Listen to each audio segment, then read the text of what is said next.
Científica é um divisor de águas, tá? Na área da pesquisa científica. É onde se cria as primeiras sementes que futuramente tornarão os cientistas que irão conduzir a pesquisa no Brasil e no mundo. Todos os meus estudantes de iniciação científica hoje, né? Hoje estão no doutorado, porque são professores, tá? De instituições ou trabalham já fora. E é um canal muito importante porque é uma preparação para a carreira científica.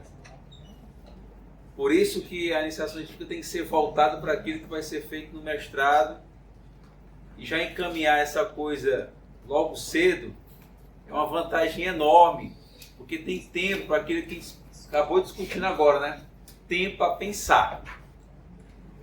A corrida é tão violenta na fase de pós-graduação que a gente não tem tempo para fazer uma reflexão filosófica, epistemológica.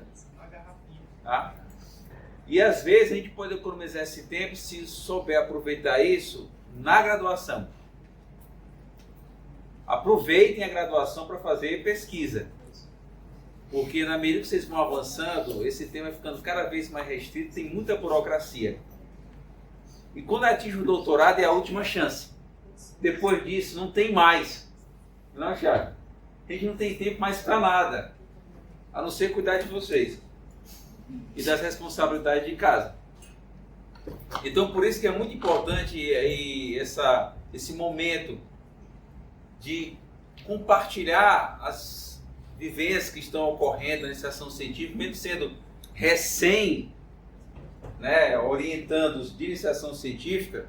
A Luana e o Danilo têm uma responsabilidade grande, principalmente porque são as pessoas de referência na graduação da pesquisa científica.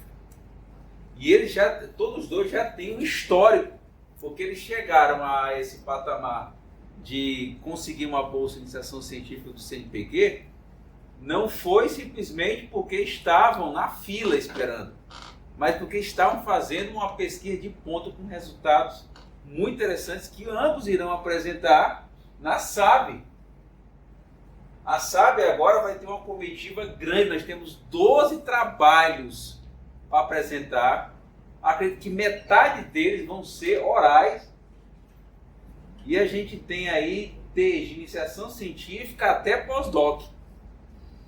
Eu me tiro dessa categoria, tá? Eu sou um cara que, além, eu vou apresentar obviamente, mas sou um cara que gosta de fazer essa gestão, tá? E além disso tem professores, né? Eu, o Thiago, que também estaremos lá, e o Léo, que é o nosso pós-doc. E teremos exatamente vocês que são da iniciação científica, que são as pessoas que vão deixar ainda a coisa ainda mais brilhante. Por quê? Porque tem resultados importantes. Isso porque você tem a ajuda do Kleber. E o Kleber realmente foi o cara que conduziu isso. Tá? Ele é, tanto o Kleber quanto a Sara e os demais, mas aqui eu gostaria de enfatizar o Kleber e a Sara, porque eles estão numa linha de frente diferente. Tá? Eles são os caras e as caras, né, que estão levando para a iniciação científica uma coisa high level. Tá? Porque é uma coisa que nem teria audácia de fazer, e eles estão fazendo, tanto com os anteriores, né, que foi o Vitor, que está agora lá fazendo doutorado direto lá no IAG da USP, em exoplanetologia, em astrobiologia com o Douglas, tá? E a Meg daqui a pouco também vai agraciar a gente com a sua palestra. E ali na surdina os dois também estavam preparando, Danilo e Luana, para, assim, olha, tá aqui, vou entregar na mão de você duas caras, né, caras que realmente vale a pena investir neles. Tá?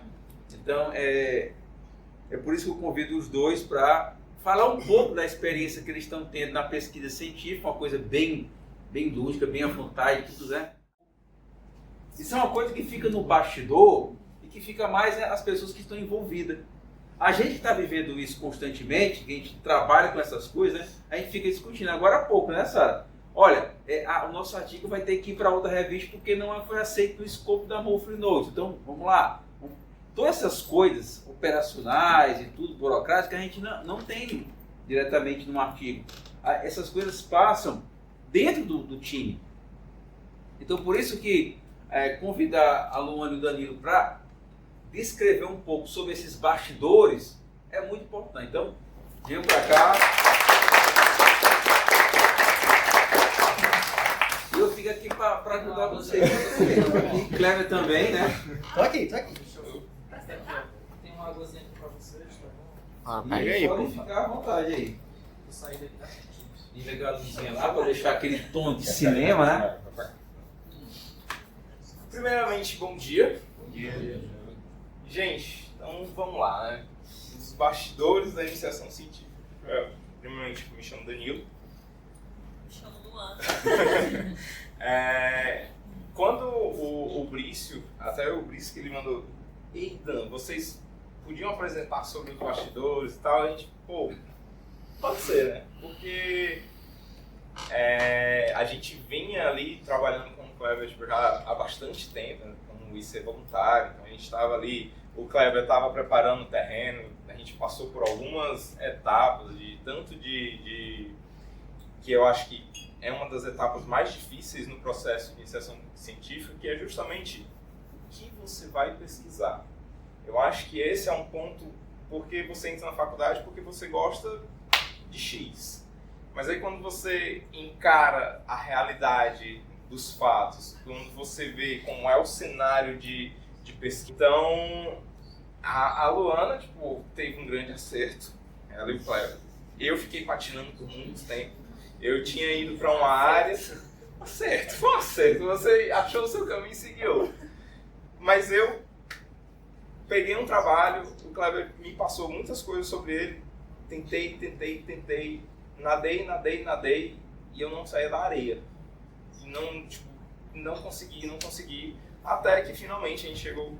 Dan, já que agora a nossa pegada vai ser ir para astrofísica observacional, usar das habilidades que a Sara, o Thiago, o Cleber, o Brício, que é um grupo assim de elite, que a gente até fala que é uma elite que está ali na frente da pesquisa e tem mostrado um universo de acesso para a gente, tanto as idas ao APD como outras coisas. Eles, por que então, o cara joga, por que então tu não olha para trabalhar com microlentes gravitacionais? E casou com uma luva. E, obviamente, viemos etapas.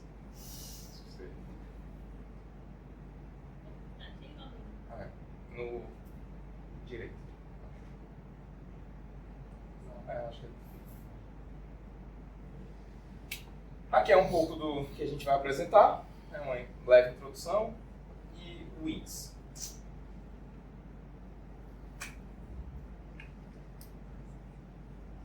Aí, para iniciar, né, a gente começa com essa frase de Carl Sagan, para um dos professores aí da astronomia, né? Então a gente traz um pouco aqui desse entusiasmo, né? De entrar nesse caminho da astrofísica e a gente inicia logo de cara com essa frase, né? Certo? E aqui vamos iniciar com as expectativas. Aqui a gente vai falar um pouco da nossa pesquisa, né? Que a gente está trabalhando. Vamos só falar um pouco brevemente e citar um pouco das nossas... Agora não, vou deixar para o próximo, para falar mais à frente, mas aqui a gente vai falar um pouco das nossas perspectivas. Mas enfim, vou começar logo com a minha parte. Eu quero ter aparecido um GIF, mas não apareceu. Acho que Bugou, mas enfim. Minha linha de pesquisa é sobre sistemas planetários. Eu estudo a influência de Júpiter, especificamente frios, para a formação desses tipos de sistemas, né? Com o intuito, obviamente, de entender como se formaria um sistema similar ao nosso. E aqui a gente pode ver um pequeno evento, né, de microlente, que foi um uma das dúvidas, grandes dúvidas que surgiu até mesmo quando eu estava estudando sobre o trabalho, porque você vê muito sobre lentes gravitacionais, e aí, tipo, ali no rodapé você vê, tipo, microlentes gravitacionais. Aí, tá, e o que é? Né? Tipo, qual é a diferença? O que é um e o que pode ser outro? E até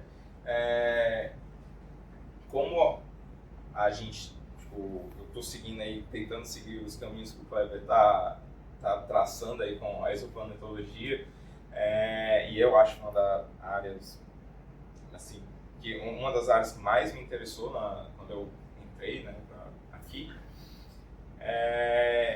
Microlentes nada mais é do que a gente utilizar técnicas de microlentes gravitacionais e eventos de microlentes para detectar planetas que hoje, tipo, técnicas como o trânsito planetário não conseguem detectar. Tipo, microlentes gravitacionais, a gente poderia chegar até a capacidade de encontrar planetas menores que hoje não têm assinaturas de luz tão presentes. E quando isso deu cara, aqui a gente tem uma mina de ouro que não está sendo explorada, porque quando a gente pega os catálogos de planetas que foram detectados, se eu não me engano, ao todo, usando a técnica de microlente, foi basicamente 245 planetas. Se a gente pegar a quantidade de planetas que foram descobertos por trânsito planetário, a gente tem, assim, centenas e centenas, né? Foi um número avassalador. E por que não? E aí entra, né, a expectativa de começar a trabalhar em cima desses dados, aprender a agilizar um processo aí de análise do que temos hoje no disponível e projetos futuros.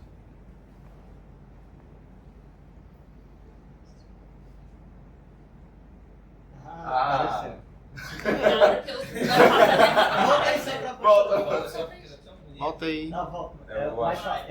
Cara, que eu tava suspeitando que talvez pudesse aparecer com a Foi transição. só pra poder me deixar nervosa. Mas enfim, voltando um pouco sobre, basicamente é isso, a minha linha de pesquisa é como esse tipo de planeta ele vai influenciar na formação do próprio planetário. Então, basicamente, eu estou estudando um pouco dessa dinâmica envolvendo esse planeta junto no disco próprio planetário. Né? Mas, seguindo aqui, a gente vai falar agora um pouco sobre as nossas barreiras, né? Que são os nossos empecilhos, dificuldades diárias, né? Aqui na minha, como eu, mais à frente a gente vai ver, é uma equação principal, né? Para poder entender um pouco dessa dinâmica e como isso acontece. Uma das principais barreiras foi justamente entender o método e como chegar na equação principal para poder chegar na plotagem de gráfico, que é o que eu estou tentando chegar agora. Então aqui a gente tem a equação da difusão, né, que a gente utiliza o método de Craig-Nicolson e tenta chegar aqui o que foi chegado, né, que era para chegar a algo parecido para poder a gente conseguir utilizar esse método e tentar plotar o gráfico e ver como isso acontece, né? Então assim, isso para mim foi um desafio um pouco. Só um pouco, nada demais, questão de meses, assim, de desafios, eu direto no Kleber tá certo, tá errado, vai e volta. Então, assim, nessa parte, assim, eu acho que foi um dos meus maiores empecilhos, assim, a gente acha que a gente não teria dificuldades pelo fato de ser uma conta, em tese, um pouco simples, mas a questão de você saber o qual texto depende ou não, porque aqui tem derivados, né? Basicamente foi derivação que eu usei aqui para poder chegar nisso, mas você entender qual cada termo o que depende do que, entender a questão física para poder ficar de uma forma clara, para poder a gente conseguir chegar nesse resultado, foi um processo bem difícil, né? Mas cheguei, mas ainda tem mais coisas ainda para chegar, que é justamente na imagem seguinte do próximo slide, que é entender um pouco mais dessa contribuição desse planeta na formação do sistema planetário. E no meu caso, dificuldades que passaram e a gente vai começar a trabalhar agora o treinamento, né, de algumas redes neurais para aplicar dados e a gente ter uma base boa para para começar a puxar dados existentes e os que podem vir para a gente já ter tudo isso pronto. E eu posso falar assim que eu achava que ia ser um trabalho muito simples para mim, porque eu sou programador, eu tenho uma carreira como programador, eu digo, é só chegar lá, fazer uns códigos que dá. Só que quando você vê que uma coisa é uma coisa, outra coisa é outra coisa, sabe? Você está acostumado a uma linha de produção de código. Quando você entra na pesquisa e você vê que vai trabalhar com dados totalmente diferentes. O Kleber chegou uma vez para mim e falou, Dan, vai lá, pega a base de dados. Eu, acostumado com, deve ter uma APIzinha com os dados tudo muito bonitinho, ou senão tudo muito trabalhado, que eu faço uma queryzinha, tá tudo na mão, um select, pá. O primeiro grande absurdo foi achar os benditos parâmetros necessários para o que eu iria utilizar. A gente, deve ser, eu iludidamente pensei, é só isso aqui. Mas quando eu pego o trabalho e você lê, relê, aí você fica, será que é isso mesmo que eu entendi? Na primeira vez que eu levei para o Kleber a lista de parâmetros que eu achava que eram os necessários, eu tinha anotado quase uns 20 parâmetros para ele. Eu errei todos. Todos. Eu consegui a capacidade de errar todo. Eu não acertei um para dizer que esse... Quer dizer, tinha um que era o de magnificância, que era um que eu ficava, magnificância ou magnitude? Porque a gente trabalha muito com magnitude de distância. Mas o que seria magnificância? Aí foi aí que eu fui estudar e entender que magnificância era um ponto específico da intensidade de luz que ia ter a diferença para a gente poder detectar. Aí eu acertei um. E aí depois, então eu vou lá e vou refazer. E consegui achar mais 2. E era só isso. Eram 3 benditos parâmetros e eu quebrando cabeça com centenas. É só isso tudinho. Olhando os dados, estão lá tudo muito bonitinho, muito fácil? Não.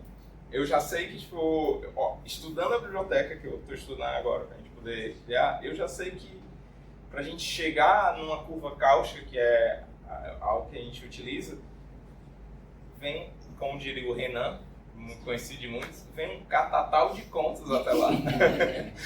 Então, não é tão simples como a gente achou, não é tão fácil, não é um negócio, não é um passeio no parque. Né? Isso aqui é literalmente uma dedicação que a faculdade não te prepara para isso. Tipo, a sala de aula não te prepara para isso. Você vai olhar e entender que você vai ter que sentar horas e horas, diferente do que você... Não muito diferente do que você já faz com as suas disciplinas, mas vai ter um quezinho a mais, que é você está procurando coisas que ninguém te ensinou, que ninguém te explicou. Você tem que começar a criar a intuição de não sei o que é isso, eu vou procurar. E é até engraçado porque é uma cadeia de informações que vira uma bola de neve. Você não sabe essa daqui, quando você pesquisa, você encontra mais 2 termos que você não sabe o que é. Aí você começa a pesquisar e quando você tem, você já começa a alimentar a sua base, que é algo que o Daniel fala muito pra gente, e o Kleber já falou quase agora isso pra gente, que nós estamos no nosso momento de criar a nossa base, agora na graduação. Então a gente está criando a nossa base para lá na frente ter de bater um olho em algo, eu consigo pesquisar isso aqui. Saber, a gente, literalmente, a iniciação científica nada mais é o nosso momento de engatinhar e aprender a tentar ficar em pé, sozinho, cair, mas ter alguém ali do lado dando aquele apoio.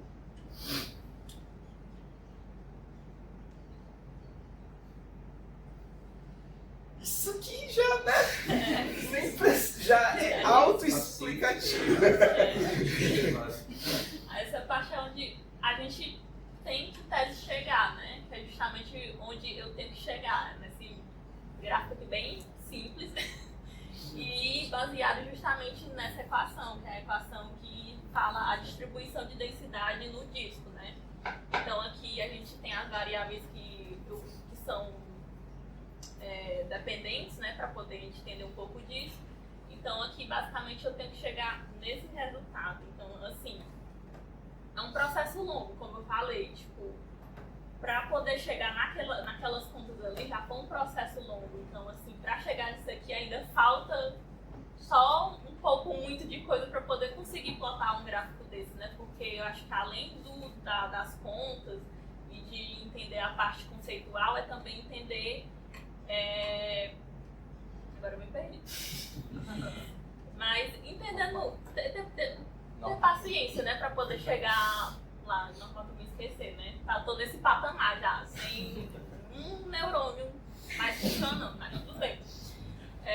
Então, assim, tudo é um processo longo, sabe? Então, assim, programar, que é outro desafio pra mim, também a questão do inglês, eu tenho noção do básico, mas, assim, acho que mais do que isso é implementar a parte teórica, de cálculo, né, na mão, e também na programação, que é o grande desafio que tem sido, tipo, já identificar o erro que tem. Diversas vezes eu já me deparei com um gráfico simples que o Kleber fez pra mim, pra poder eu começar a entrar nisso, mas, tipo, gráfico é coisa simples, sabe? O erro era o quê? Era um espaçamento, uma letra, uma coisa simples, sabe? Que eu preciso, querendo ou não, chegar ali. Hoje em dia eu consigo ter mais esse olho. Eu acho que hoje em dia o desafio maior realmente é implementar aquela pequena conta para poder chegar nesse resultado aqui. Como também a questão dos parâmetros, né? Mas assim, eu tenho uma breve noção, mas eu acho que eu ainda preciso ajustar ainda condições de contorno. Eu ainda tenho que chegar também nesse ponto. Então, assim, é paciência. Para chegar nesse resultado aqui, eu preciso ter um pouco mais de paciência e é esse o processo, né, da pesquisa, ter paciência e entender. E é mais difícil ainda conciliar com o semestre também, né? E um dos pontos que a gente bota até mesmo como paciência é paciência com a gente mesmo, né? Tipo, tanto eu como a Lu, a gente se cobra muito, pessoalmente. Então, é óbvio que deve existir aquela cobrança pessoal, porque, enfim, se você não se cobrar, você não muda, né? Você não sai do lugar. Se você ficar sempre na sua zonazinha de conforto, você não produz. Mas a gente acaba se cobrando muito, porque a gente sempre quer mais. A gente quer, a gente brinca que a gente quer manter o nível do grupo. Porque o Kleber, a Sara, o Daniel, eles estão confiando na gente. É um voto de confiança que eles estão dando, vocês são nossos IC porque a gente acredita que vocês vão desempenhar um papel importante. Porque na astrofísica como um todo, se a gente falar assim, muitos entram na física porque achou a astronomia é o que há de mais legal que existe. Quando encara que é isso aqui, que a gente vai estar ali na frente de um computador trabalhando e ralando, muitos já dão aquela, eu achei que eu ia olhar pro céu, sabe? Não é bem isso que vai acontecer. Você vai trabalhar mais como um programador em si do que como alguém que vai estar. Então, você aprende a ter essa paciência de que cada etapa que você vai passando edifica o seu trabalho. São pequenos passos que a gente vai dando. Tipo, a gente já tem que rever e revisar coisas que viu há 4 semestres atrás. O que eu estou tendo que estudar novamente de ótica, que foi há muito tempo atrás, porque o trabalho é muito cheio disso. A Lu está num nível muito mais à frente do que o meu, e ela olha no nível é porque ela diz que nunca tá bom, mas ela sempre está 3 passos à frente. Não, mas tá horrível. 3 passos à frente, 1000 vezes maior do que está. Mas justamente é que aí eu olho para ele, Luana, paciência com você mesmo, está bom.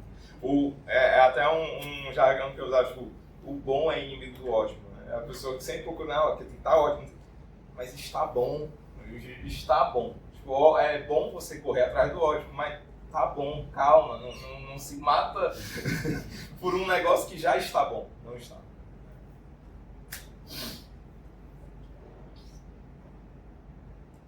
Aqui a gente vai falar um pouco dos nossos aprendizados, né? Recapitulando fazendo 3 perguntas, né? a nossa pesquisa. No caso, a minha é sobre sistemas planetários, né? E a influência do planeta Júpiter frio, na formação desse sistema, como ele contribui para essa redistribuição de matéria do disco, né? O objetivo é justamente ver qual o impacto ou o malefício, vamos dizer assim, que esse tipo de planeta faz dentro desse próprio planetário, que ele contribui, que forma ele influencia, né, para a formação de alguma, quem sabe, uma terra, uma super terra dentro desse sistema. E aí, como vai agregar no grupo, isso daí só o futuro dirá. Eu acredito que, como é sobre sistemas planetários, e o próprio Cleber até estava comentando agora mais cedo, querendo ou não, um início, né? Um assunto novo dentro do grupo. Então, assim, eu acredito que acho que tem muita coisa ainda por vir. Eu acho que talvez eu sei falar o suficiente para poder dizer de que forma vai agregar, né? Eu acredito que tem muita perspectiva do que tem ainda por vir. Tenho talvez intenção de continuar mais ainda, me aprofundando, me guiando, talvez, não sei qual o caminho que me dirá, né, com relação a esse assunto, mas acredito que talvez agregará muito ao grupo, né?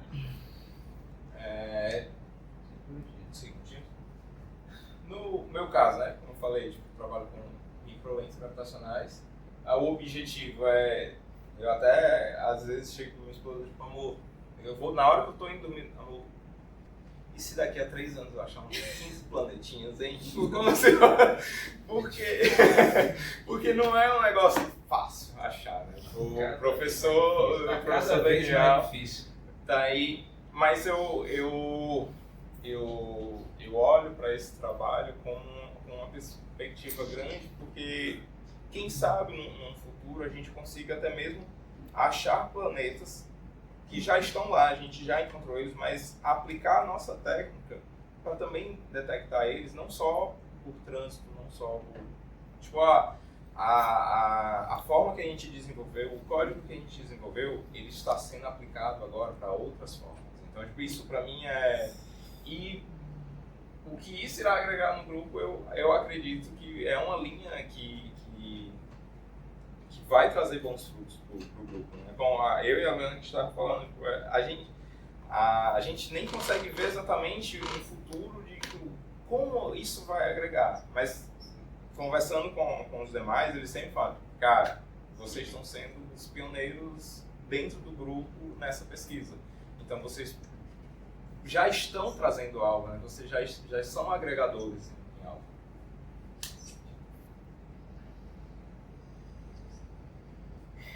E é isso, né? Aqui é mais uma citação para você, que é a ciência mais do que um corpo de conhecimento. É uma maneira de pensar. A astrofísica, a gente até brinca com o professor que ela não é só física, ela tem um quê filosófico por trás, ela faz a gente entender o como nós somos pequenos, mas o quanto a gente também pode fazer mais, né? O quanto a gente pode chegar num lugar e fazer uma grande mudança, né? A gente não precisa, uma grande mudança não necessariamente pode ser mudar o mundo inteiro, mas o que está ao nosso redor, se foi modificado por algo que a gente fez, é uma grande mudança, é um impacto relevante. Então, nós somos, a nível de universo, nós não somos nada. Nós não somos nada. Porém, para alguém que está do seu lado, pode ser um tudo. Então, quanto mais conhecimentos nós temos, a gente para pensar e a gente entende o quanto é isso aqui, né? Tipo, é essa experiência que a gente está tendo.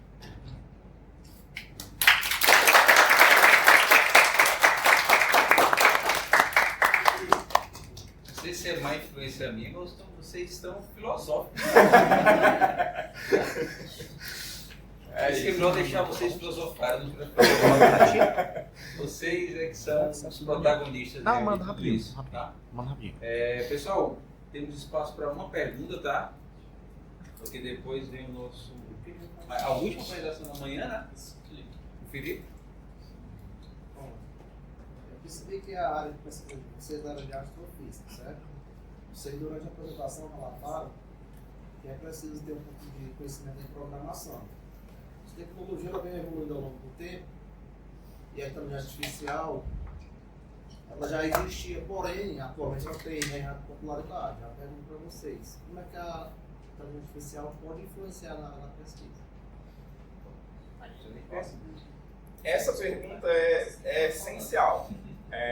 Se a gente parar para pensar há 20 anos atrás, vamos botar 30 anos atrás, 20 ainda também dá, mas 30 anos atrás, quando a gente pegava os dados de algum telescópio e tudo mais, a gente tinha que peneirar assim num nível para conseguir estudar um caso.